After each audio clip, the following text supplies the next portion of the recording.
many ways to grow your food at home, and I suggest everybody start learning how to grow their own food. Let's adapt and overcome. We all know President Trump is gonna impose tariffs on other countries, and everybody's saying that it's gonna drive up the prices of food and goods and everything else. Now there are many ways to grow your own food at home. You can grow it in soil, you can grow it outside, inside, in containers. And this is the way I grow food in the privacy of my own home due to the weather that I have here in Nevada.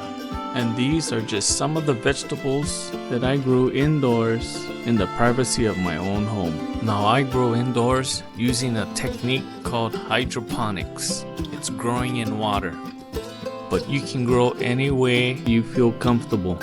If you have a sunny window, by all means use that sun. I do not have a south facing window, so I use grow lights and I grow indoors.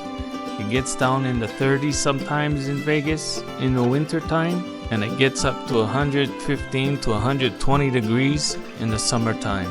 So that's why I grow indoors. Please do me a favor and please comment down below if you think prices under Trump are gonna go up, down, or stay the same.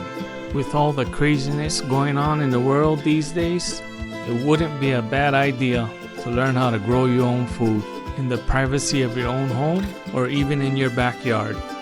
And even if shit doesn't hit the fan under Donald Trump, at least you'll have this valuable tool of knowing how to grow your own food at home.